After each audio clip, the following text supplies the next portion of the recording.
Y bueno, primero y principal quiero agradecerle a Gabriel, que como siempre tiene digamos, esta forma de poder compartir con nosotros distintos temas con respecto a la historia, y bueno, en este caso hoy tenemos un protagonista, perdón, importante, ¿no?, de la Revolución Independentista, como es Martín Miguel de Güemes, y bueno, es su bicentenario justamente de su fallecimiento. Nada mejor hablamos con Gabriel a ver si tenía esta idea de compartir un poquito su exposición. Para presentarlo a Gabriel, bueno, acá se llama Gabriel Di Meglio, historiador, doctorado en la Universidad de Buenos Aires, investigador independiente del CONICET, docente de Historia Argentina en la carrera de Historia de la UBA, Universidad de San Martín. Investigó muchísimo, sobre todo el siglo XIX, y tiene muchísimas publicaciones. Bueno, los estudiantes que están compartiendo con nosotros te leyeron muchísimo, justamente, Gabriel.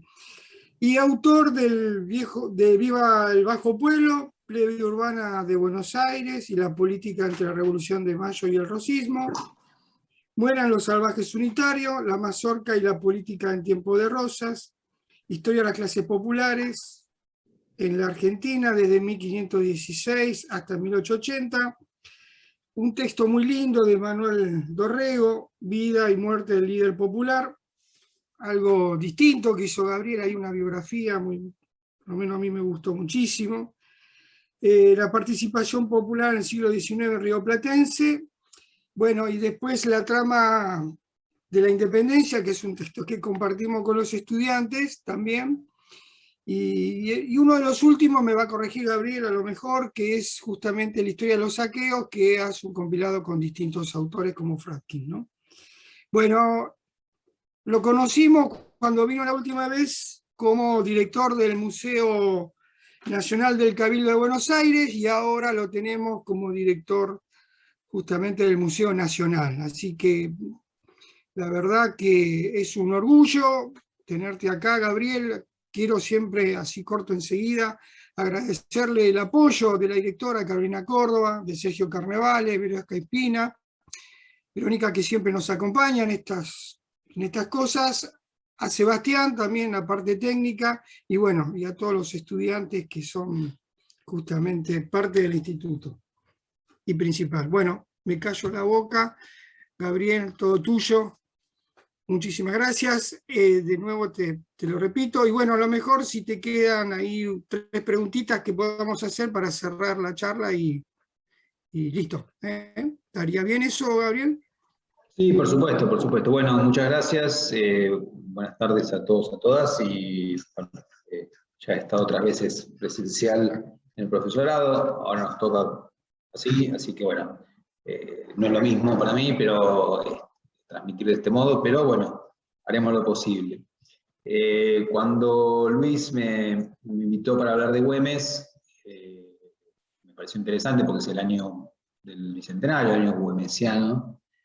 Quiero aclarar que yo no investigué la figura de Güemes, lo hablo por lo que he leído, que han hecho otros colegas. Sí me parece un personaje muy importante, no solo en sí mismo, digo, esto es una obviedad, cualquier persona que tiene monumentos, calles, etcétera, siempre es una persona que ha tenido una relevancia para otros, pero también porque para mí que he investigado sobre todo el periodo de la independencia, creo que la figura de Güemes reúne algunas de las características para entender esa época de manera muy interesante, y es por ahí que quiero encarar esta pequeña charla, ¿no? Es decir, analizando 3 facetas del personaje que también se proyectan en cuestiones colectivas y no solo del individuo. O sea, Güemes ¿por qué tiene el lugar ese tan privilegiado en el Panteón Nacional? Al punto que ahora ha llegado incluso a tener uno de esos feriados nacionales que solo se reservaban a muy poca figura, ¿no? Que San Martín, Belgrano y Sarmiento, ¿no? Más allá de lo que pensemos en sus feriados, etcétera, eso no importa, quiero decir que el hecho de que se haya consagrado como figura central. A ver, Güemes tiene como una trascendencia en 3 campos diferentes y vinculados entre sí. que son como jefe militar, la Guerra de Independencia, como jefe político, ¿no? como líder, y como, en particular, también como líder popular, ¿no? Si quieren un caudillo, el término caudillo es un término que yo, si lo vengo diciendo hace rato, tiene muchos problemas porque está totalmente connotado, ¿no? Es como un término como pasa con populismo en la actualidad, que en realidad se usa más como una especie de ataque, entonces más que para analizar algo, con lo cual no es que el término caudillo es un término, ni el término populismo necesariamente sean términos erróneos, sino que están tan cargados de lo que quieren decir para distintas personas que al final a veces obnubila más lo que permiten ver, ¿no? Comunismo es otro, bueno. Entonces, por ejemplo, yo hace muchos años participé en un proyecto en Canal Encuentro, cuando hacía programas en la tele, que se llamaba Caudillos, que tuvo momentos buenos y momentos menos buenos. Y me acuerdo que de Salta recibí varios mails enfurecidos de gente que me insultaba porque había dicho que Güemes era un caudillo, ¿sí? Cuando caudillo es algo malo. Y lo bueno era ser un héroe nacional como San Martín o Belgrano, ¿no? Entonces, digo, más allá que esta gente para mí no tiene razón, de todos modos, y que Güemes encuadra bien en lo que se llama un caudillo, y se llamaba en la época un caudillo, de todos modos, en general, y no por esta gente en particular, me parece que cuando los términos se cargan tanto, es mejor buscar términos alternativos que definan mejor, ¿no? Entonces, sin duda, Güemes fue un jefe político y además fue un líder popular, ¿sí? Que es esa combinación que se denominaba caudillo tradicionalmente. Entonces voy a analizar estas tres facetas, ¿sí? Insisto, a partir de las lecturas de algunos documentos, sobre todo de varios colegas que han trabajado sobre esto desde hace muchos años, pero en los últimos, diría que en las últimas décadas, los trabajos que más se destacan sobre Güemes son los de, sobre todo los de Sara Mata, ¿no? Historiadora de la Universidad de Salta, y también los de Gustavo Paz, que ha trabajado sobre todo en la parte de Jujuy, porque recordemos que en el momento en que Güemes fue una figura salteña, Salta incluía Jujuy, ¿no? La intendencia de Salta, y después la provincia de Salta incluye Jujuy hasta la década de 1830. Por lo tanto, también cuando uno habla del sistema de Güemes, no es solo un sistema salteño, sino salto-jujeño. Entonces la parte de Jujuy la ha analizado más Gustavo Paz, la parte de Salta, Sara Mata. Y otros historiadores más, digo los que más han destacado. Entonces, empezamos por el lado del jefe militar, ¿no? A ver, Güemes pertenecía a una familia de la élite salteña. Como ustedes saben, los varones de las familias de la élite en el periodo colonial muchas veces se dedicaban al comercio, o otros hacían curas o militares, ¿no? Eran como alternativas para si había distintos hijos varones en una familia de las de élite, ¿no? En el caso de Güemes ingresó en la carrera militar siendo joven, lo cual no era de lo más habitual en el Río de la Plata, en el virreinato del Río de la Plata, porque la carrera militar no era de las más prestigiosas en el periodo virreinal, comparado con otras. Y de hecho, como todos sabemos bien, cuando llegó la guerra de independencia, que nadie sabía que iba a ser una guerra de independencia, había pocos militares entrenados profesionalmente como militares, con trayectoria en el ejército, ¿no? Güemes era uno, es decir, que ya tenía una formación militar previa. El caso más famoso que es el de Belgrano, alguien que se hace militar sin serlo, ¿no? Es decir, a ver, todos los varones tenían lo que se llamaba una experiencia en la milicia, que era armarse en defensa del territorio, era una obligación, pero eso no era un entrenamiento militar real. Y por eso es que figuras como San Martín o Alvear, cuando vuelven al Río de la Plata en 1812, son tan bien recibidas porque traían algo que acá no había, que era un saber de hacer la guerra, de acuerdo a cómo se estaba haciendo la guerra en ese momento, en la época napoleónica, donde había un montón de renovaciones, y eso hizo que todos los militares que no habían luchado ahí estuvieran muy atrasados en cuanto a cuestiones tácticas y organizativas en relación con estos oficiales venidos de afuera, ¿no? Güemes es uno de esos oficiales que tuvo un entrenamiento anterior y de hecho lo mandan desde Salta en el periodo colonial a integrar el regimiento fijo de Buenos Aires, que no era la milicia, sino justamente el único ejército que hoy llamaríamos, comillas, muchas comillas, profesional, más que ser profesional en el ejército regular, es decir, aquel que trabajaban de militares, tenían un sueldo por eso, porque muy profesionales tampoco eran, ¿sí? Como parte de esa unidad, Güemes participó en la primera invasión inglesa, ¿no? La de 1806, y ahí empieza un poco la unión entre el mito y la historia. Es decir, efectivamente cumplió servicios ahí, pero mucho después, a principios del siglo XX, en un relato oral, se lo incluyó en una escena que sí existió, ¿sí? Que es muy, muy famosa, que es la toma de una fragata, ahora no me acuerdo si es una fragata o un bergantín, pero la Justine se llama, ¿no? Es una nave británica que está delante de lo que ahora en Buenos Aires es Plaza San Martín, ¿no? Que ahí estaba el río, bombardeando, baja el río, uno de los grandes problemas del Río de la Plata de este lado es lo bajito que es, ¿no? Entonces baja el río, queda el barco varado, y en una escena bastante rara, digamos, atacan el barco a caballo y lo toman, ¿sí? Esa escena existió, está relatada en distintas fuentes. Lo que nunca se había dicho antes de ese relato oral del siglo XX, era que Güemes hubiera sido parte de ese ataque, cosa que hoy se toma como una realidad, ¿no? Tiendo a desconfiar de ella, sobre todo porque sí leí el informe que hace Güemes pidiendo un ascenso después de su lucha contra los ingleses, y no lo menciona.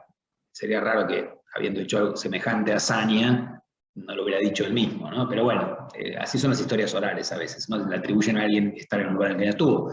Lo que sí es cierto es que peleó en esa invasión, y que después siguió el servicio militar y volvió a Salta, y en un momento, cuando comienza la revolución y se forma este ejército, primero en base a la milicia de Buenos Aires, ¿no? Esa milicia que se formó en la lucha con los británicos, que la Junta en 1810 envía al norte para asegurarse la obediencia, ¿sí? Y para asegurarse las minas de Potosí, que eran el eje de la economía.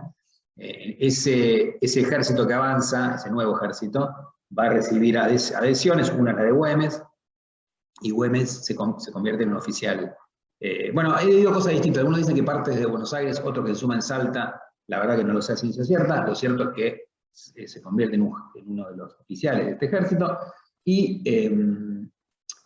se destaca en la batalla de Suipacha, que es la primera batalla de la guerra, la primera victoria, no la primera batalla, de lo que terminará siendo una guerra de independencia. En ese momento era una guerra civil, ¿no? Una guerra entre los partidarios de la Junta de Buenos Aires y los enemigos de la Junta de Buenos Aires, que, recordemos siempre, una y otra vez, eran todos americanos. No era una guerra contra los españoles, porque no había españoles, eran americanos, criollos, que se pusieron de un bando y del otro, ¿sí? Eso siempre hay que tener en cuenta. Al principio es una guerra civil. Entonces, no voy a contar la biografía, que además se puede conseguir fácilmente, de Güemes. Lo que quiere decir es que, como jefe militar, después de destacarse en ese combate, entra en los vaivenes de ese ejército cuyo nombre de época era Ejército Auxiliar del Perú, y que hoy en día la historiografía en general denomina Ejército del Norte, ¿sí? En ese ejército, que fue un ejército muy disciplinado, donde justamente había pocos oficiales profesionales, donde había un montón de problemas siempre, ese ejército que en 1810 ocupa el Alto Perú, es derrotado en 1811 y vuelve para atrás, ¿no? Los realistas vuelven, conquistan otra vez, ¿no? Salta, Jujuy, y terminan siendo derrotados en Tucumán, y otra vez vuelve el ejército hacia el norte. En ese periodo de muy convulsionado, Güemes va a tener el mismo destino que muchos oficiales, que es caer en desgracia, caer en gracia. Es decir, no voy a aburrirlos con eso, que tiene que ver con las facciones o los grupos que obedecen a un general o al otro, ¿sí? Lo cierto es que no tiene una actuación muy destacada en esos años. Tiene una relación tensa con Belgrano, en esa primera etapa de Belgrano en el norte, y su suerte en ese militar cambia en 1814, ¿sí? En ese momento, ¿se acuerdan que la segunda ofensiva del Ejército Auxiliar del Perú a lo que ahora es Bolivia, el Alto Perú, es vencida, ¿no? En la batalla de Vilcapugio de Ayohuma? Belgrano deja el mando del ejército y lo toma San Martín, por poco tiempo. San Martín retira al jefe de la vanguardia del ejército, que era Manuel Dorrego, que lo pone en disciplina y lo manda para Buenos Aires, y nombra en ese lugar a Güemes, ¿no? Un oficial local, encomendándole una tarea similar a la que el propio Dorrego había recomendado poco antes, que era luchar en esa región contra los realistas a través de una guerra de guerrillas, y no a través de grandes ejércitos en movimiento que habían fracasado 2 veces ya. Y efectivamente, eso es el tipo de lucha que Güemes va a llevar adelante a partir de 1814, que no inventó él. Ahora voy a ir a ese tema después, que hay un levantamiento en realidad que él capitaliza, pero como jefe de la vanguardia del ejército se convierte en los hechos en jefe de una fuerza prácticamente independiente, ¿no? En la cual se suman personas, o sea, o milicianos locales, soldados del ejército, más desertores de otros cuerpos, y forman una nueva división que se llama la División de Infernales, ¿sí? Al frente de la cual Güemes se va a convertir no solo en un jefe militar destacado, sino también en un jefe político.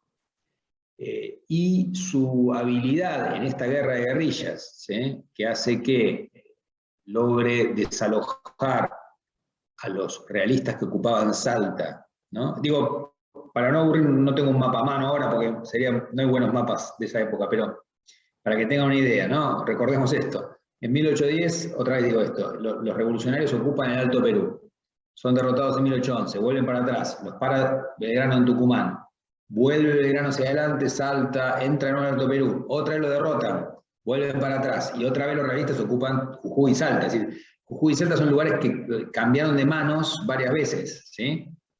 Entonces, en 1814, otra vez están los realistas ahí. Y ahí Güemes rodea la ciudad y logra, después vemos bien por qué, pero logra desalojar a esa invasión, ¿sí? Y la retirada de los realistas es en buena medida atribuida al éxito de él. Por lo tanto, su estrella militar va en ascenso, ¿sí? De todos modos va a tener varios problemas con otros jefes militares, después cuento esto en el siguiente apartado, pero lo que me interesa acá es que entre ese año de 1814, cuando empieza esta guerra que alguien muchos años después bautizó la Guerra Gaucha, ¿no? Lo que el Güemes inmortalizó en su libro famoso, que después fue película. En 1814 empieza esta Guerra Gaucha, que va a durar más allá de la muerte de Güemes, ¿no? Eso siempre hay que recordarlo. Muchas veces las viejas historias argentinas, sobre todo centradas en Buenos Aires, ponen a 1820 como el año del fin de la época revolucionaria, pero la guerra de independencia en Salta y Jujuy dura hasta 1825, ¿no? Todavía en 1825 hay incursiones realistas desde el Alto Perú a Jujuy, ¿sí? Y Güemes, de hecho, muere en una de ellas en 1821. En esos 7 años, entre el 14 y el 21, de mucha acción militar, Güemes va a estar muchas veces sobre las armas, y justamente su gran habilidad es que no va a dar grandes combates. O sea, uno no dice la gran batalla de Güemes, ninguna lo es, pero sí se muestra realmente como un personaje muy, muy, muy eficaz en la hostilización guerrillera del enemigo, ¿no? O sea, al frente de sus partidas, quitándoles caballadas, quitándoles recursos, hostigándolos permanentemente, cuando en 1817, por tercera vez, los realistas ocupan Salta, avanzan desde el Alto Perú, ocupan Jujuy, después ocupan Salta, otra vez va a ser la guerra de guerrilla, sin una gran batalla, la hostilidad de las montoneras las que lo obliguen a retirarse, ¿no? Nunca más lo van a ocupar, pero en 1821 hay otro ataque más en el cual muere Güemes, ¿no? Es decir, en 1821 también, es decir, hay una guerra permanente, es una zona que de hecho va a quedar arruinada por la guerra, digamos, una zona muy rica, sobre todo Salta, el Valle del Lerma, que era la zona alrededor de la ciudad de Salta, que va a sufrir muchísimo estos años de guerra de recursos, ¿no? Porque los ejércitos comen, pasan por lugares y los hacen pelota, ¿no? Perdón mi castellano. Entonces, son muchos años de guerra y el nivel de destrucción material es enorme. Bueno, ese es el Güemes militar. Es decir, el Güemes militar es el que justamente logra ser reconocido por sus pares como alguien muy eficaz, y además, y esto es clave, la eficacia de la guerra de guerrillas en el norte, en lo que se convierte de hecho en el norte, porque en realidad, esto a nosotros nos cuesta mucho, siempre a mí me costó, pero como uno no puede evitar proyectar el mapa argentino hacia atrás, siempre piensa Salta de Jujuy como el norte, pero para ellos no había una frontera, es decir, el Alto Perú era parte del virreinato, era parte del territorio que pensaban como un territorio propio, ¿no? No como argentino, porque no había Argentina, pero sí como, bueno, somos todos americanos. Entonces, el norte se convierte en norte en función de esta guerra, porque los realistas se hacen fuertes en el Alto Perú, ¿sí, no? Para ellos no había una frontera, y de hecho uno suele pensar a a Güemes como el que custodia la frontera norte, pero es una mirada errónea, porque en realidad más al norte es muy difícil, porque si uno lo ve en un mapa no se muestra bien, porque son partidas que se mueven, pero hay un montón de pequeños grupos guerrilleros altoperuanos, lo que hoy diríamos bolivianos, ¿sí?, que se mueven hostilizando a los realistas por todo el territorio, hasta que en 1816 los realistas los barren a todos, salvo a una de estas partidas, de estas guerrillas, que alguien también retrospectivamente denominó republiquetas, que no es un nombre del momento, ¿no? Guerra Gaucha, republiquetas son nombres posteriores que los historiadores, como Éxodo Jujeño. En la época no se decían. Mucho después algún historiador o algún poeta o algún escritor lo inventó, ¿sí? Republiquetas creo que es de Mitre, pero no sé si alguien más lo dijo antes. Entonces, hay figuras como Juan Azurduy, ¿no? Y muchos de estas, el cura Ildefonso Muñecas, Arenales, Warnes, todos personajes que dirigieron guerrillas que están al norte que Güemes. Entonces, esta idea de Güemes como protector de la frontera es errada, porque hay un montón de grupos más al norte, solo que al final terminan siendo barridos por los realistas, y efectivamente Güemes se convierte en el único, como el último bastión, digamos.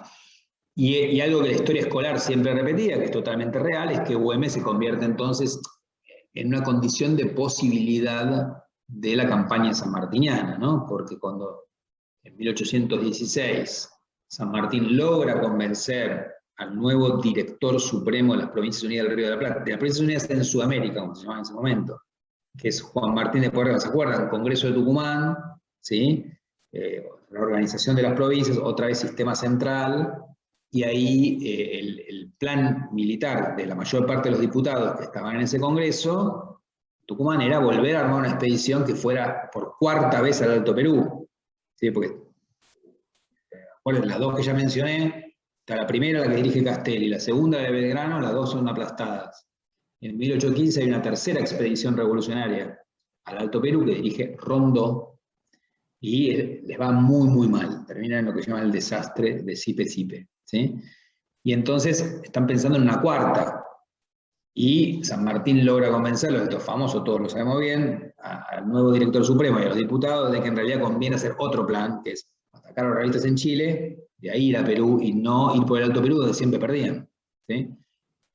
Pero el éxito de esa empresa, en buena medida, tiene que ver con, bueno, que alguien proteja la frontera con los realistas, la frontera de hecho, y eso es lo que hace Güemes con la guerra de guerrillas, porque no hay recursos para armar otro ejército más entero, ¿no? Entonces, el grueso de los recursos lo lleva San Martín.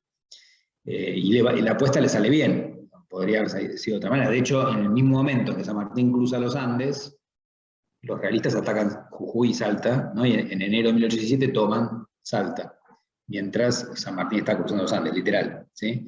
Y ahí es cuando otra vez le sale bien, como dije antes, le sale bien a Güemes su movida y lo logra echar, ¿sí? Entonces, de verdad, bueno, eso es en buena medida por la cual tiene un feriado nacional, ¿no? Es un personaje central de la guerra de independencia. Eso, la guerra de independencia como mito y la Revolución de Mayo, ¿no? Como mito de origen de nuestro país, lo más celebrado en nuestras calles, monumentos, plazas, etc. Bien, entonces, pero además de ser un jefe militar exitoso, y eso le valió ese paso a la posteridad, Güemes tiene otras dos facetas mucho más polémicas, ¿no? Mucho más discutidas en su vida, sobre todo. Una es su lugar como jefe político.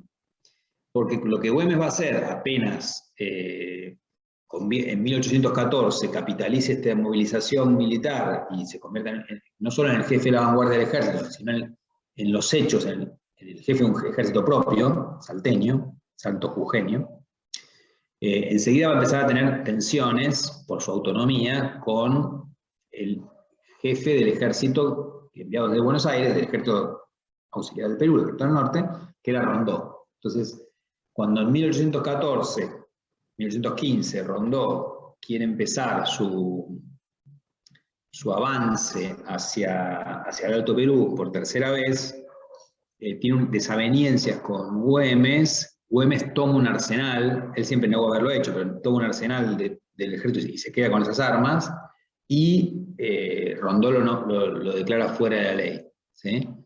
La cosa después no llega a mayores porque Rondó avanza al Alto Perú, pero claramente hay una ruptura, ¿sí? Y además, Güemes va con su ejército a la ciudad de Salta, y en Salta lo van a nombrar, el Cabildo de Salta lo nombra gobernador de la Intendencia, Provincia Intendencia de Salta, que, como les dije antes, integraba Jujuy. Jujuy no lo va a aceptar, pero Güemes va a ir y se va a hacer aceptar, ¿no? Es decir, porque, bueno, tiene tropas, ¿sí? Entonces se convierte en el gobernador salteño. Esto es importante, porque esto fue en 1815, porque hasta ese año, como había pasado en todas las demás provincias, Buenos Aires había reemplazado a Madrid, como a España, como designadora, digamos, de autoridades. Entonces, el centralismo monárquico había sido heredado por Buenos Aires, cuya junta, después triunvirato, después directorio, nombraba a los jefes de a los gobernadores de cada intendencia. Esto empezó a ser resistido, ¿no?, en distintos lugares, y en 1815 Córdoba, y cada uno por su cuenta, ¿no?, y Salta desconocen, ¿no? Es decir, sacan al gobernador enviado por el gobierno central y nombran a gobernadores propios, ¿no? Y el de Salta es Güemes, que es entonces el primer gobernador salteño elegido por los propios salteños.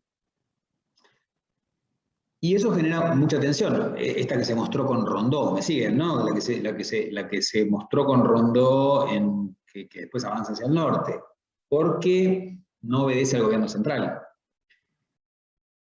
Y entonces muchos, sobre todo en Buenos Aires, ¿no?, en la capital, temen el surgimiento de un nuevo Artigas, ¿no? Es decir, alguien que desafía a la capital, pero también que tiene un proyecto político alternativo a la capital. Cosa que no va a ocurrir. Pero ahí nos tenemos que ubicar bien en el momento histórico, ¿sí? En 1815, después de 5 años de revolución y de guerra revolucionaria, digamos, es un momento de gran crisis del sistema revolucionario, ¿sí? Entonces, en buena medida por el hartazgo de las provincias con la capital y con los grupos que dirigían la capital, sobre todo la logia Lautaro, ¿no?, que había dirigido a la revolución desde 1812. La caída en desgracia de la logia, cae Alvear, que era el director supremo. San Martín se salva porque había roto con la logia un poco antes, y es gobernador de Mendoza, de Cuyo. Pero lo que va a ocurrir es que Córdoba y Salta, como dije antes, van a dejar de obedecer a la capital. La Rioja, que era parte de Córdoba, deja de obedecer a Córdoba, y hay como una disgregación del poder, ¿sí?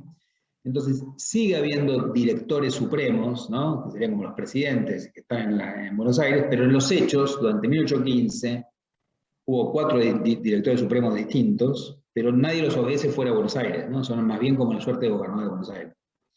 Entonces, lo único que admiten Salta y Córdoba es obedecer a una autoridad que va a designar un nuevo Congreso. Y por eso que se convoca el Congreso de Tucumán, justamente que no sea en Buenos Aires, como todos ustedes saben bien, porque están hartos de porteños, y las provincias envían diputados a Tucumán, incluyendo Buenos Aires. Esta independencia, en esa época, y eso nos confunde porque los términos van cambiando históricamente, esa independencia de Córdoba, la independencia de Salta, no quiere decir convertirse en países independientes o declarar independencia respecto de España, sino independizarse de Buenos Aires, ¿no? Es decir, dejar de obedecer a Buenos Aires, que se había abrogado, digamos, en lugar de designar, como dije antes, autoridades, jefes, y también recaudar, etcétera, como si fuera la metrópoli internalizada, ¿no? Entonces,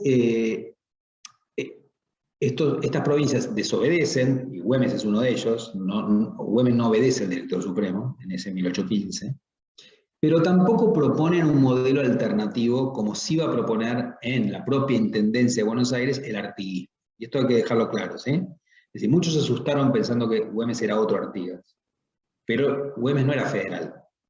Y este año he visto muchos errores sobre Güemes y el origen del federalismo. Güemes nunca se dijo a sí mismo federal. ¿Qué era ser federal en 1815? Bueno, el federalismo surge en el litoral, ¿no?, en la banda oriental, Uruguay, Entre Ríos, Corrientes, Santa Fe, Misiones. Los que forman la Liga de los Pueblos Libres, ¿sí? La forman en 1814, y en 1815 se suma Santa Fe. La Liga de los Pueblos Libres propone una confederación, ¿no? Una alianza de provincias sin capital, que eventualmente en algún momento va a tener una capital, un Estado federal, que claramente no tiene que ser Buenos Aires. Y rompe directamente con Buenos Aires y se gobierna a sí misma, ¿sí? Son todos territorios que habían sido parte de la Intendencia de Buenos Aires, a diferencia de Salta o de Córdoba, ¿sí? Me siguen, ¿no? Y después, algún historiador como trasnochado, como Pacho O'Donnell, ha dicho que declararon la independencia en un Congreso de Oriente, ¿no? Lo cual es básicamente una mentira, porque no hay ningún documento que lo diga, pero a veces estas cosas pasan, que se diga algo erróneo sin un solo documento. Lo que hacen las provincias que integran la Liga de los Pueblos Libres es declarar su independencia respecto de Buenos Aires, eso sí, todas, y en los hechos se manejan de manera independiente. O sea, se supone, pero nunca hay no hay una declaración de independencia como la que hubo en Tucumán del resto de las otras provincias. Lo que forman es un bloque alternativo. Entonces, cuando uno habla de los revolucionarios en 1815, son dos bloques distintos, no tienen relación, ¿sí? O sea, están las Provincias Unidas, que están bastante desunidas en los hechos, y la Liga de los Pueblos Libres, ¿sí? Que se gobierna a sí mismo. De hecho, como todos ustedes saben bien, la Liga de los Pueblos Libres, y Paraguay lo mismo, que es otra cosa, separada de todo, no aceptan participar del Congreso de Tucumán. Por lo tanto, no declaran independencia. Bueno, cuando se da el Congreso de Tucumán, y ahí volvemos a Güemes, la situación va a cambiar, porque primero Güemes es protagonista de una situación que muchos pensaron que iba a hacer fracasar al Congreso, ¿sí? Que es que el Congreso se reúne en Tucumán, está por empezar sus sesiones, y llega Rondó, ¿se acuerdan de Rondó? Que había ido al Alto Perú, y lo aplastaron en Sipe-Sipe, y vuelve a Jujuy. Cuando vuelve a Jujuy, empieza otra vez los problemas con Güemes, y entonces parece que van a ir a un enfrentamiento armado. El ejército de Rondó recibe refuerzos desde Buenos Aires. En Buenos Aires muchos temían a Güemes como un nuevo Artigas, alguien que iba a hacer un disco, un anarquista, como le decían, y mandan tropas para ir contra él. Que no era lo que querían los del Congreso, porque a veces la política es mucho más complicada que uno contra uno, hay varios grupos. Los diputados del Congreso decían, lo que necesitamos es paz para poder organizarnos. El director supremo de Buenos Aires decía, a ese nuevo Artigas, pónganlo en caja. Rondó quería eso, y finalmente Rondó avanza sobre la ciudad de Salta, y otra vez Güemes hace su juego muy eficaz, que es que lo deja sin caballo, sin pasto, lo encierra en una estancia, básicamente. Y ahí interviene la hermana de Güemes, llamada Macacha Güemes, Magdalena Güemes, que era la suerte de negociadora, como de diplomática de su hermano, muy hábil a nivel político, y ella negocia entre Rondó y Güemes, y firman un pacto, el Pacto de los Cerrillos, por lo cual Güemes lo deja irse elegantemente, digamos, a Rondó sin mayores problemas, y el hecho de que se haya evitado la guerra civil es lo que permite que el Congreso de Tucumán empiece a funcionar, ¿no? Y por eso cuando se enteran de esto en Tucumán, saludan esto con campanas y cañonazos, y lo mismo en Mendoza hace San Martín, ¿no? Porque otra vez temían que se fuera todo al diablo. Y ahí el Congreso empieza a sesionar. Entonces, ahí hay un momento político clave de Güemes, que es el siguiente, que es, en ese Congreso va a haber dos candidatos, me siguen, ¿no? Hablamos del Congreso de Tucumán, 1816, va a declarar la independencia, pero en realidad la independencia todo el mundo sabe que se va a declarar, ese no es lo que está en discusión. Es decir, no había nadie en contra de la independencia en 1816, porque ya no se podía, no había otra alternativa, es decir, como había habido antes, ¿no? Ahí hago un pequeño paréntesis para ponernos en tema. Entre 1810 y 1815, o sea, 1814 sobre todo, los revolucionarios tuvieron dos posturas diferentes sobre qué hacer con la revolución, ¿no? La mayoría no quería la independencia, lo que quería era la autonomía dentro del gobierno, dentro de la monarquía española, ¿no? Esto lo saben bien, es decir, ¿qué decían? Decían, bueno, hagamos una monarquía federal, es decir, todos los territorios son iguales, España, Río de la Plata, México, Perú, todos son iguales y el rey coordina. Cada uno se gobierna a sí mismo, ¿no? Una especie de alianza. Dejen que manejemos nuestra plata, déjenos designar nuestras autoridades, viva el rey. Esto hoy nos parece algo imposible, pero como después mostró el Imperio Británico, con Australia, Canadá, Nueva Zelanda, es posible. Es decir, Es decir, un rey coordinando y territorios iguales que no dependen de España. Es decir, dejar de depender de España, no del rey de España, que no es lo mismo. ¿Sí? Ese proyecto por el cual el triunvirato le prohíbe a Belgrano mostrar la bandera, y el triunvirato no era contrarrevolucionario, eran moderados, no querían independentismo. Va naufragando en parte porque cuando hay guerra los sectores independentistas crecen cada vez más, y también porque, y sobre todo, cuando en 1814 Fernando VII vuelve a su trono, dice, no, yo no negocio nada con ustedes, no quiero negociar ninguna autonomía. De hecho, Belgrano va a España a negociar cualquiera de las dos posibilidades, o déjennos ser independientes, o déjennos ser autónomos, ¿no? Libertad civil, le dicen, de las provincias. El rey dice, no, ríndanse, los mato, de hecho se tienen que ir, y entonces, bueno, a los que seguían acá no les quedó otra que, o sea, o se rendían, y a todos los que fueron reconquistados por los realistas en 1815 les fue muy mal. Ustedes saben que todos los territorios revolucionarios volvieron a caer en manos españolas en 1815, 1816, salvo este territorio. Por lo tanto, nosotros sabemos cómo terminó el partido, pero el resultado opuesto siempre es una comodidad. En el momento ellos no lo sabían, entonces el nivel de dramatismo en ese momento es muy alto. O sea, todos los territorios del resto de América habían otra vez caído en manos de los realistas. ¿Sí? Entonces, en ese contexto, no les queda otra que declarar la independencia, que es una fuga hacia adelante, o rendirse, no hay otra. Y deciden declarar independencia. Entonces, no es eso lo que está sobre todo en discusión en Tucumán. A veces dice, porque San Martín presionó, sí, pero están todos bastante de acuerdo. Algunos seguían medio asustados, pero bueno, no había otra. Lo que sí está en juego es, ¿esto va a ser una república o una monarquía? Esto, ¿cómo van a ganar la guerra? ¿Sí? ¿Y quién va a mandar? Básicamente. Entonces, lo de república o monarquía no lo resuelven. Durante años se va a seguir discutiendo. El plan militar va a ser el de San Martín, que es el gran cambio de ese congreso. ¿Y quién va a mandar? Se vuelve a restaurar en función de volver al centralismo de manera muy fuerte. ¿Sí? Hoy, después se diría más tarde unitarismo, que es toda la década de 1810, que es el gobierno central con sede en Buenos Aires y un director supremo muy fuerte, ¿sí? que va a ser Juan Martín de Pueyrredón, que también es porteño. Ahora, ¿cuál es la diferencia de Pueyrredón? Pueyrredón no era de la logia Lautaro antes, había sido una víctima de la logia Lautaro, ¿sí? Había sido parte del primer triunvirato. Cuando cae el primer triunvirato en manos de la logia Lautaro, entre otros de San Martín, lo mandan al exilio interno y va a San Luis. De hecho, llega como diputado de San Luis al Congreso de Tucumán. Entonces estaba a salvo del prontuario de ser de la logia, ¿sí? Y va a mostrarse bastante hábil en negociar en un primer momento con las provincias, ¿sí? De hecho, se reconcilia con San Martín, que lo había mandado al exilio antes, y bueno, San Martín le propone, dame todo el apoyo posible para, se encuentran en Córdoba, para la campaña de los Andes, y yo reorganizo la logia Lautaro ahora a tu favor. Entonces, él se convierte también en un personaje de la logia, perdón. Pero Pueyrredón también, cuando lo nombran director supremo, va a Salta, se junta con Güemes y arman una alianza. ¿Sí? Entonces, la alianza entre San Martín, Güemes y Pueyrredón y Belgrano, como jefe del ejército en Tucumán, se convierte como en una clave de los años siguientes. ¿Sí? Esos cuatro personajes, ¿no? Pueyrredón como director supremo en Buenos Aires, San Martín como jefe del ejército, Güemes custodiando la frontera y Belgrano como una especie de policía interno, ¿no? En Tucumán, para reprimir cualquier levantamiento que haya, que es lo que hace, de hecho. O sea, ya no pelea la guerra de independencia, pelea contra los disidentes internos. Se convierten como el eje político de los años siguientes. Y entonces ahí Güemes está muy lejos de cualquier federalismo, ¿no? Es un aliado del centralismo de Buenos Aires. Y además él tenía una relación personal muy fuerte con Pueyrredón de mucho antes. Eso juega en la política. ¿Quién era?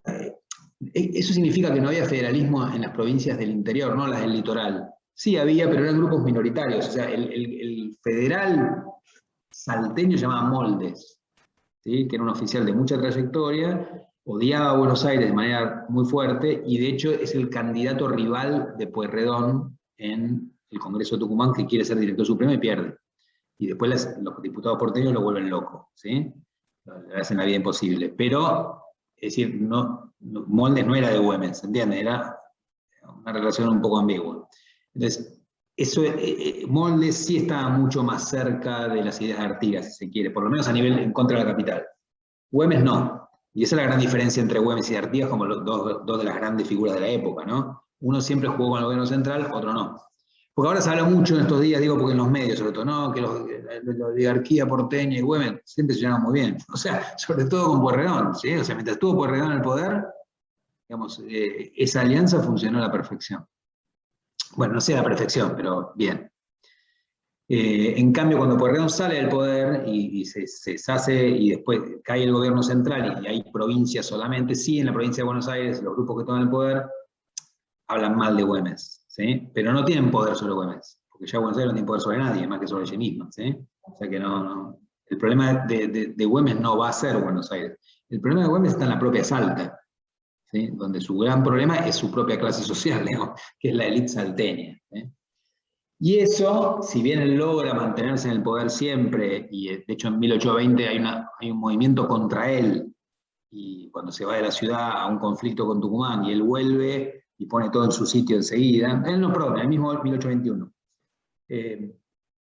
O sea, él nunca va a perder el poder, pero cada vez se enfrenta a mayor oposición interna en su propia provincia y en Jujuy. Al punto que varios de esos que están en su contra, digamos, si no organizan su muerte con los realistas, al menos la aprovechan y la celebran, ¿sí? Como el fin de un sistema tiránico. Lo acusan de todo. Bueno, pero para entender este odio fuerte hacia Güemes, hay que agregar un dato más, que es la tercera faceta, ¿no? Hablé de jefe militar, el jefe político, que es la de líder popular, ¿no? Tiene que ver con eso. ¿Por qué? Porque Güemes justamente fue uno de esos personajes que tuvo un gran ascendente sobre la gente de los sectores más humildes, ¿no? ¿Y eso a qué se debía? Bueno, como todos estos llamados caudillos, por supuesto tenían algunos rasgos personales que eran importantes, como que era muy carismático, bla. El general Paz decía de él que tenía la elocuencia de los fogones, la elocuencia de los fogones, que podía hablar, ¿no?, en el fogón con la gente. Además era gangoso, lo cual bastante particular como persona, para ser un orador, ¿no? Y tenía, bueno, esto, jefe militar destacado, tenía llegada con la gente, etc. Pero sobre todo lo que ocurre con Güemes, como ocurre con Artigas y como ocurre con muchos de estos personajes, es que el gran problema que tenemos es cuando pensamos en ellos, San Martín, etc., como los grandes hacedores de la historia, cuando en realidad también lo que hace Güemes es ver un momento y capitalizarlo, ¿no? Es decir, y esto es importante lo que voy a decir. En 1814, cuando empieza su verdadera carrera política-militar más fuerte, la política sobre todo, hay un levantamiento salteño contra los realistas, pero que no empieza Güemes, empieza solo. Güemes se va a convertir en el jefe un poquito después, ¿sí? Ese levantamiento es un levantamiento popular, básicamente. ¿Por qué? Volvamos un poquito para atrás. Yo les dije que Salta cambió de manos varias veces, ¿no? Entonces, cuando en 1812, perdón, a principios de 1813, perdón, es la batalla de Salta, famosa, que siempre vemos en la escuela, que gana Belgrano, los partidarios, había muchos salteños realistas, se van con el ejército realista. Entonces, cuando en 1814 vuelven a los realistas y vuelven a tomar Salta, no tienen apoyo local. Es decir, nadie los apoya. Y entonces, para darle de comer al ejército, tienen que empezar a ir al valle alrededor, el llamado Valle de Lerma, que era un valle muy rico en esa época, y saquear. Básicamente, requisan ganado, requisan cosecha, etc. Y eso termina generando un levantamiento, básicamente. Se forman partidas que empiezan a atacar, o sea, a recuperar los caballos robados, el ganado, ¿no?, las cosas que les sacan. Son pequeños estancieros, pequeños productores los que se levantan. Por ejemplo, uno muy famoso va a ser Luis Burela, ¿no?, que era un pequeño estanciero, digamos. Se convierte en un jefe militar, básicamente armando una montonera contra los realistas, ¿sí? Entonces, estas montoneras que empiezan a surgir en el valle son las que, de golpe, Güemes, llegando como jefe militar, convierte en sus gauchos, ¿sí? Y ahí aparece en Salta el uso de una palabra que hasta entonces no se usaba, era una palabra del litoral, que es gaucho. Que gaucho tiene un sentido que en el litoral quiere decir pobre urbano, pobre rural, digo. En Salta tiene un sentido más político también, ¿no?, que son estos gauchos, son estos hombres en armas. Y entonces, Güemes va a ser muy consciente de que ese, que es la base de su apoyo, no está peleando solamente por lo mismo que pelea Güemes, ¿sí? Lo mismo que pasa a Artigas. Es decir, hay una revolución acá en el fondo. Entonces, no es solamente pelear por la independencia, porque esta gente reclama cambios sociales. Porque lo que a veces nos olvidamos es que la revolución de independencia, en lo que ahora es Argentina, tiene por momentos, en algunos espacios concretos, contenido de revolución social. Y uno es ahí. Entonces, ¿qué piden los gauchos? Mejor distribución de la riqueza, básicamente, ¿no? Es decir, que las cosas cambien. Entonces, ¿qué hace Güemes con eso? Y eso lo convierte en un líder popular. Le va a dar dos medidas fundamentales. No porque fuera bueno, simplemente porque lo presionan para eso, ¿sí? Y esa presión ha sido, Sara Mata la estudió bien. Más allá que fuera bueno, no, eso no importa, quiero decir, que no viene solamente de una cabeza bondadosa, sino que lo están diciendo, queremos esto.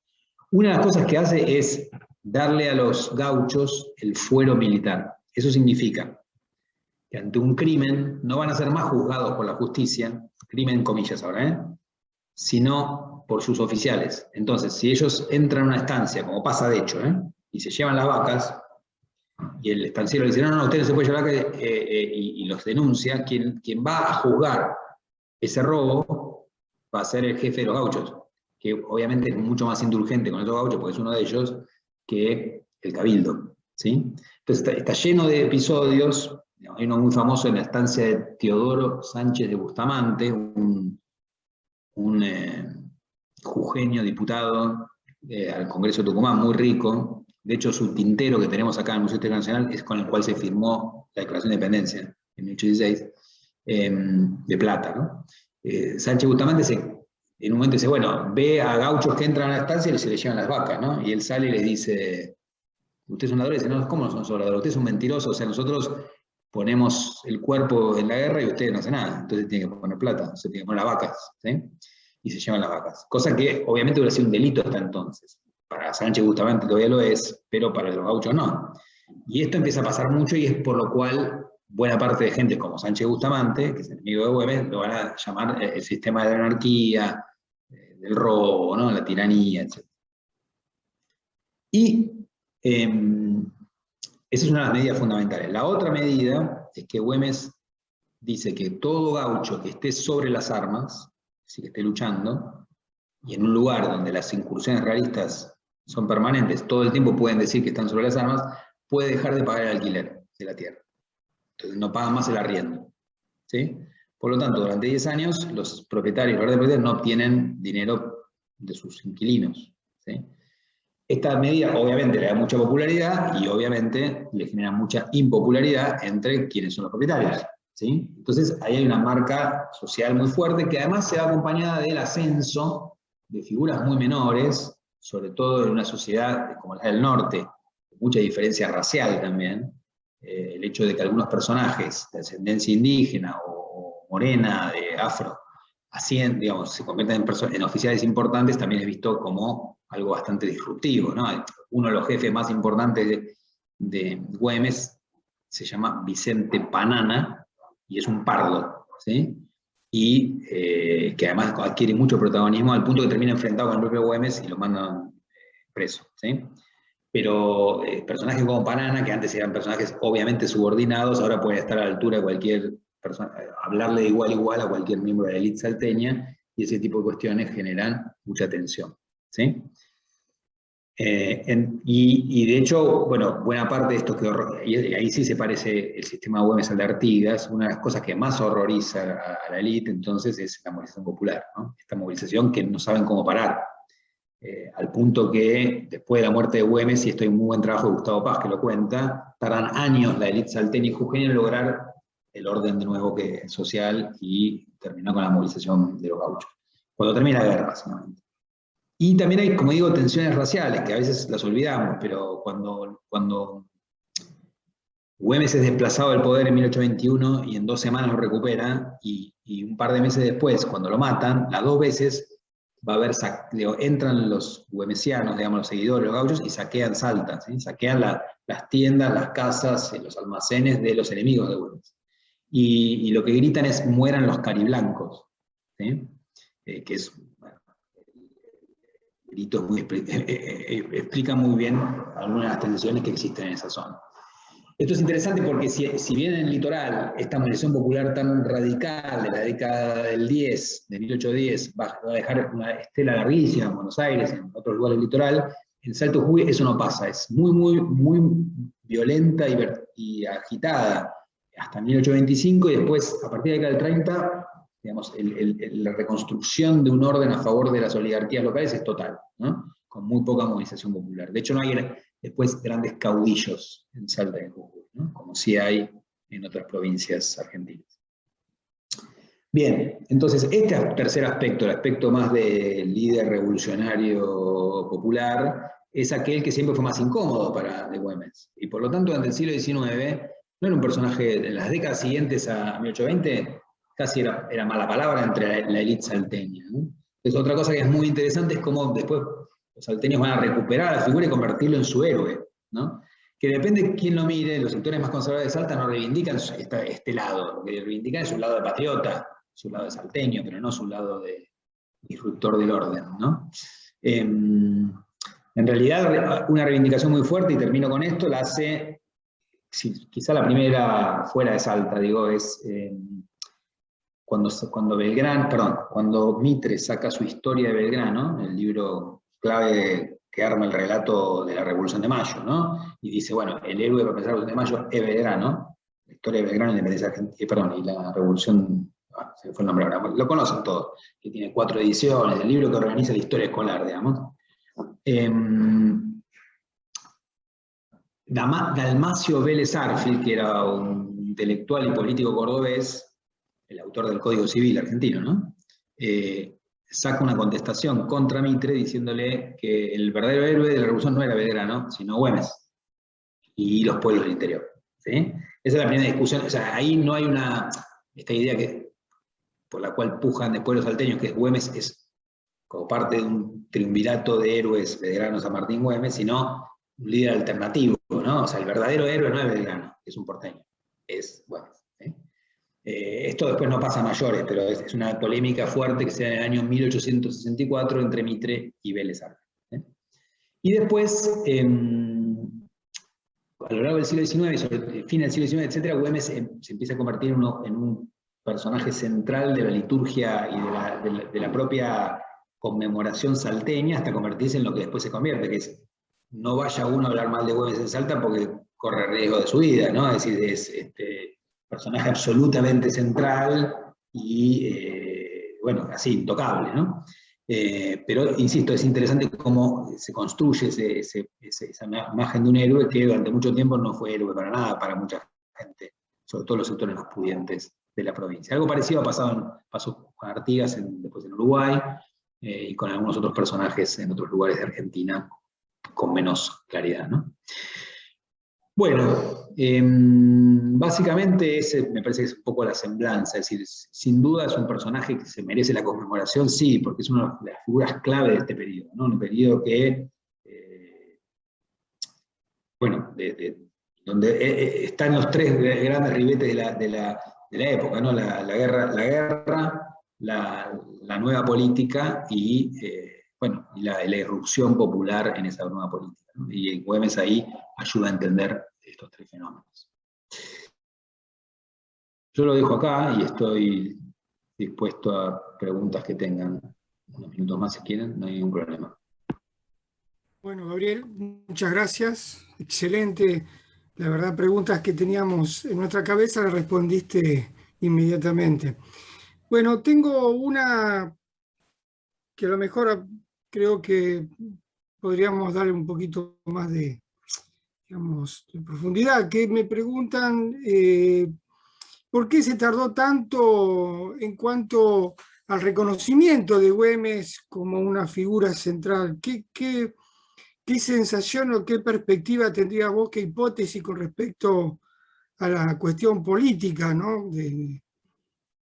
Al transcurso del siglo XX, ponerle, o XXI ahora, porque yo estuve con gente del Fortín Gaucho de Salta que vienen trabajando hace mucho en el Congreso por esta situación. ¿Por qué crees vos que, desde el punto de vista académico estamos hablando, ¿no? ¿Crees que tardó tanto el reconocimiento?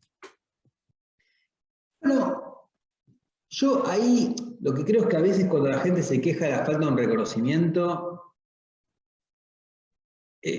se queja un poco en vano. Es lo mismo que yo escribía, como decía vos antes, una biografía de Dorrego, ¿no? Y mucha gente me invitaba y me decía, un héroe olvidado. Le digo, el héroe olvidado tiene un monumento, digamos, nadie que tiene un monumento está olvidado, ¿no? Es decir, Güemes tiene calle por todo el país, tiene monumento en Buenos Aires y en Salta. Es decir, de olvidado no tiene nada. Lo que no era considerado parte de la Sagrada Trinidad, sino, o sea, como sería ahora de la independencia.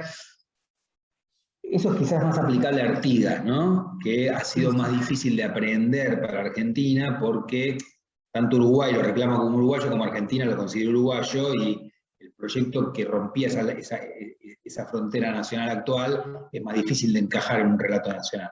Pero Güemes siempre encajó bien, es decir, creo que su problema inicial era este de lo que generaba como anarquista, por decirlo de un modo, pero a medida que se fue sacando eso, y ya en el siglo XX es una figura central, a ver, no sé, creo que quizás si no llegó a ser San Martín y Belgrano tan rápido es porque el peso que ha tenido Mitre diciendo, y la adopción de su postura, no solo en Buenos Aires, ¿no? En general, de que los dos grandes héroes son esos dos, bueno, tuvo mucho éxito. Mitre sí no le daba mucha bolilla a Güemes, digamos, como nada excesivo, y el otro fundador de la historiografía liberal, que es Vicente Fidel López, menos, porque para él, bueno, lo más importante es Buenos Aires, pero como era amigo de Pueyrredón, lo trata bien, ¿no? Entonces, en general creo yo que bueno, tardó por eso, porque hay otros que ocupaban el primer lugar, pero sí diciendo con aquellos que dicen está olvidado. Olvidado están un montón de... Vicente Panana está olvidado. ¿Quién se acuerda de Vicente Panana? ¿No? O sea, esos personajes menores que dieron la vida por esa situación y no lo recuerda a nadie, ¿no? Pero a Güemes siempre se lo recordó, creo yo.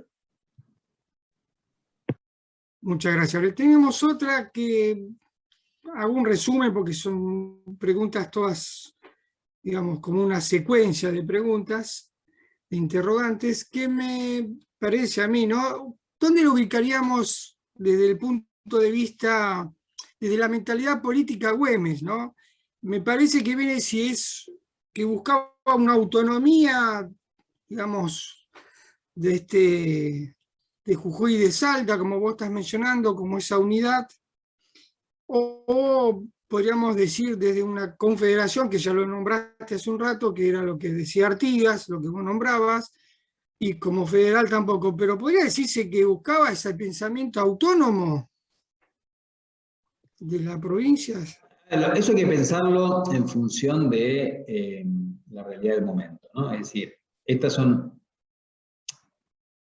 digamos, territorios que de golpe rompen su relación con lo que siempre tuvieron, que es el Imperio Español, ¿no? Y tienen que pensar cómo se organizan, y ahí lo que va a ir ascendiendo de a poco, pero bastante rápido también, es la provincia como unidad menor de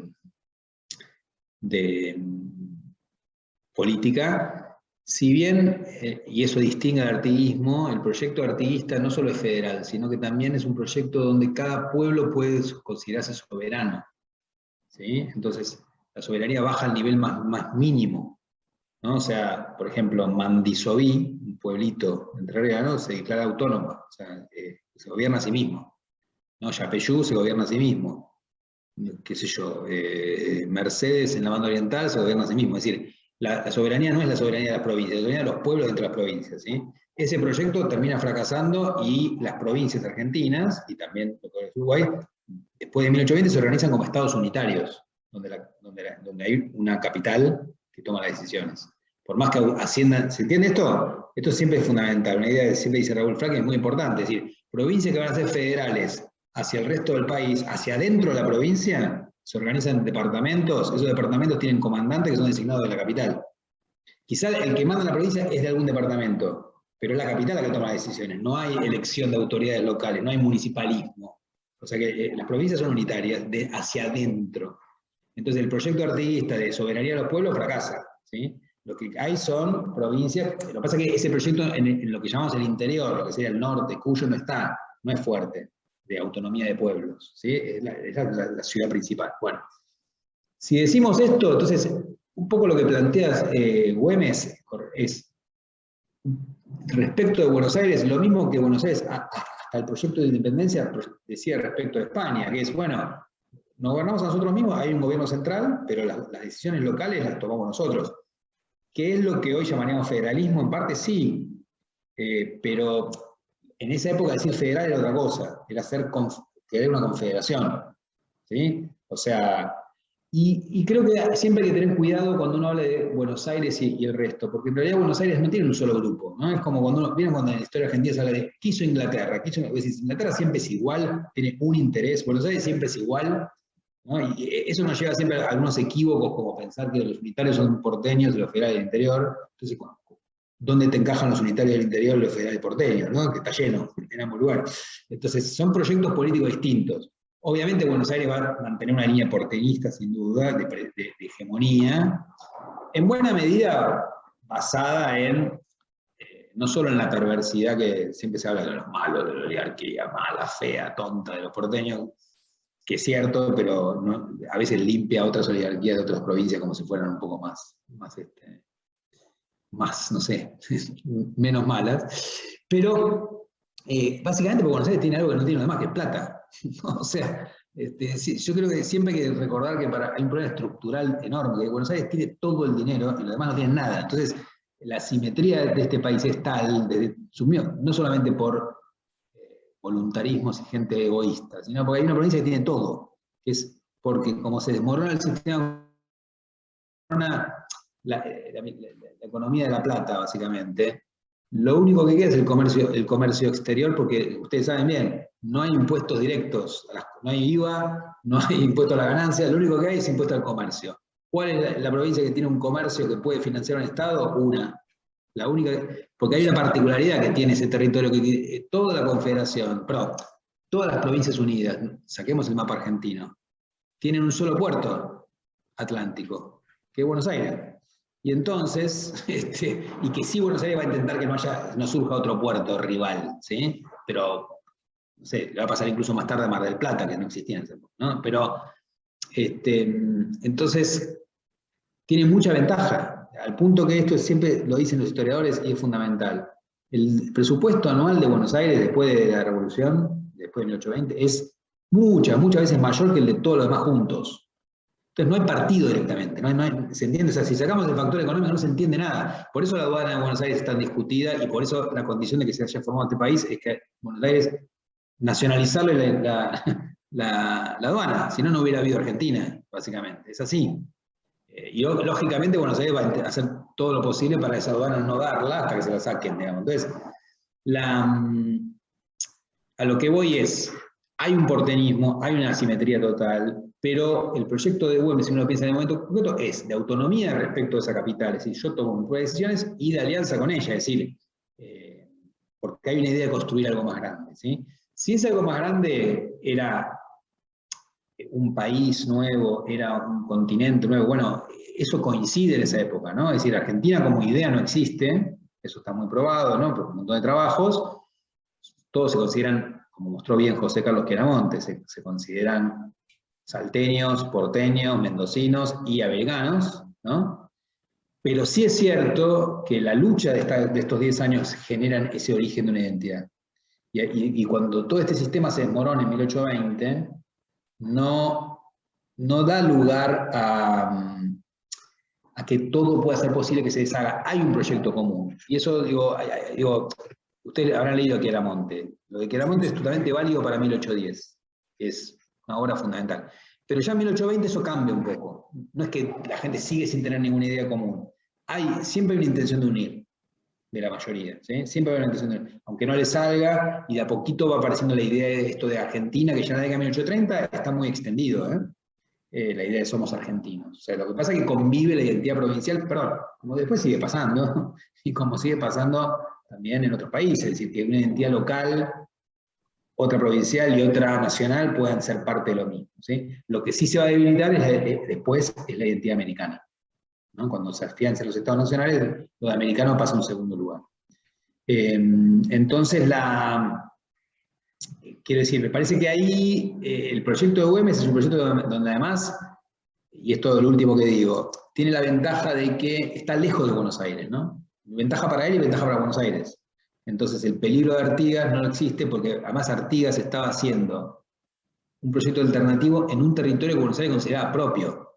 No se olviden nunca que el artiguismo no empieza en Montevideo, sino en la costa del río Uruguay, que era parte de jurisdicción del Cabildo de Buenos Aires. O sea, en un punto el artiguismo nace en Buenos Aires, lo que en esa época era Buenos Aires, ¿se entiende? Entonces es un desafío, es una mojada de oreja directa, o sea, es como el patio trasero, ¿sí? No es lo mismo. Entonces, y además al lado.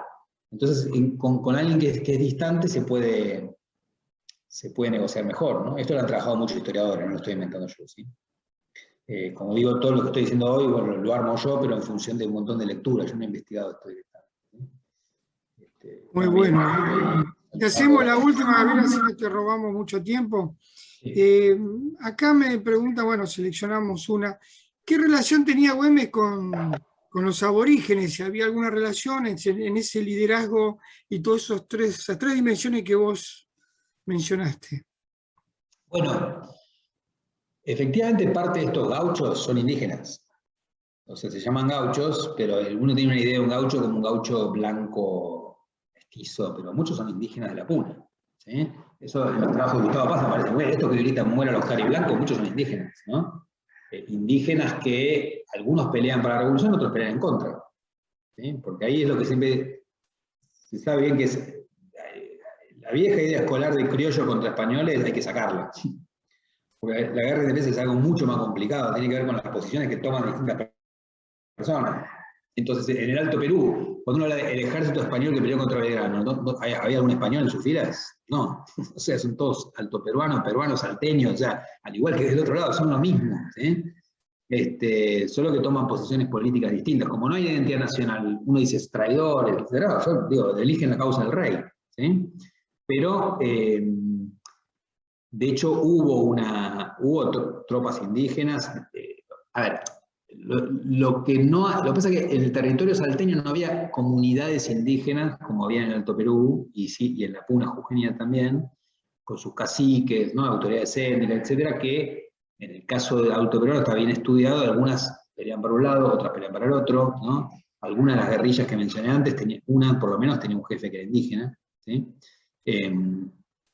Incluso hubo un grupo indígena anti-Güemes que organizó un cura que se llamaban los angélicos realistas en contra de los infernales de Güemes, ¿no?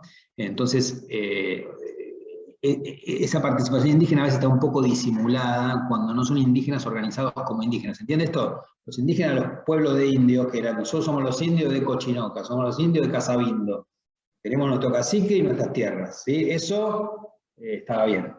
Pero cuando no están encuadrados en esas comunidades es más difícil detectarlos, ¿no? Lo que sí es cierto es que para todos los pueblos indígenas la revolución es un cambio brutal, sobre todo después de Güemes, en el sentido de que le sacan las tierras comunales, ¿no?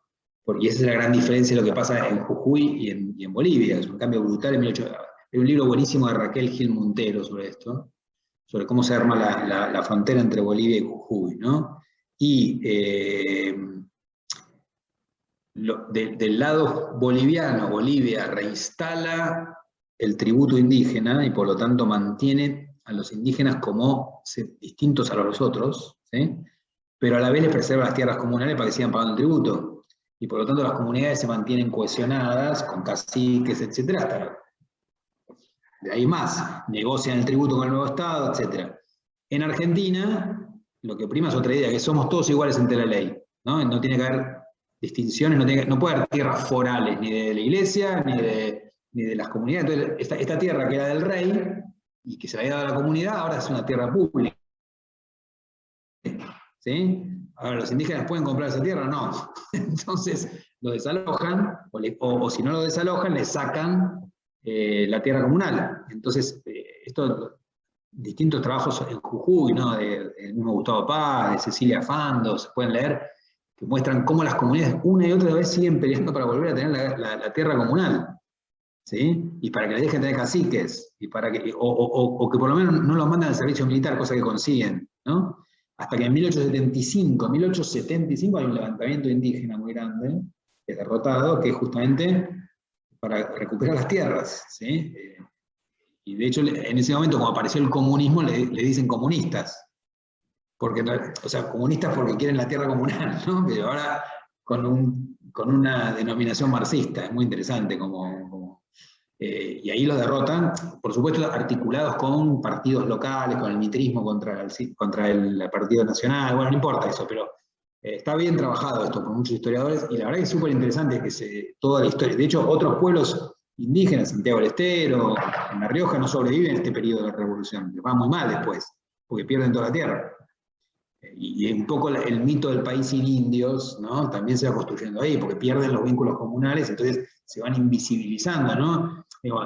A veces acusan retrospectivamente a los censistas argentinos de algo que en otra época hubiera sido bien considerado, que es no poner distinciones étnicas, ¿no? Es decir, que somos todos argentinos, ¿no? Todos iguales.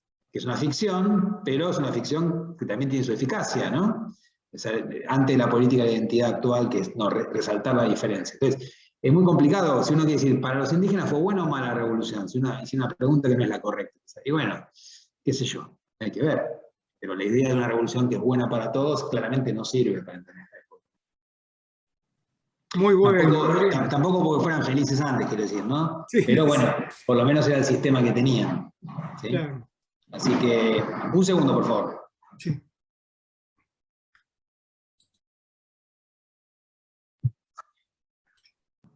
Bueno, Gabriel, no sí. queremos molestarte más. La verdad que, bueno, los chicos deben estar muy contentos. Recibimos chat con respecto a tu oralidad, a lo claro que sos, digamos, y a la pasión, ¿no? Que eso es un poco lo que nos gusta a nosotros, ¿no? Esa pasión por la historia y por contarla de una manera interesante. Así que te agradezco muchísimo.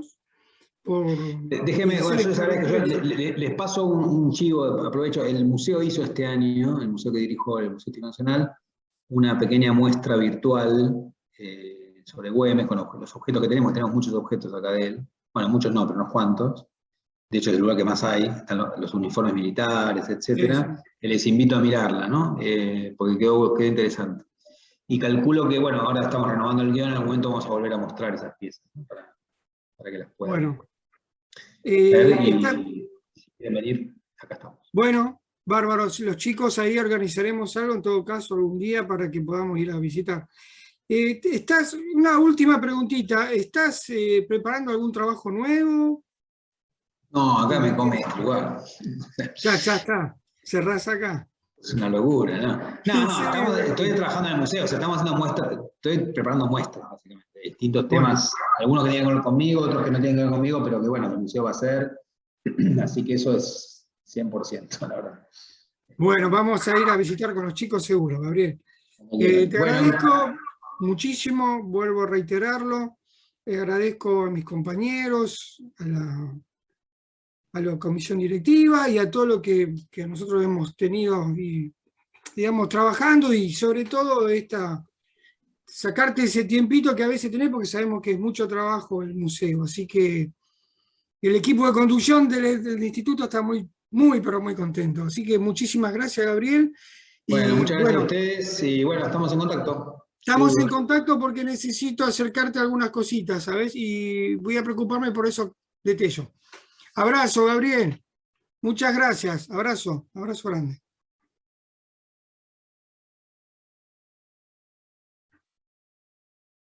Bueno,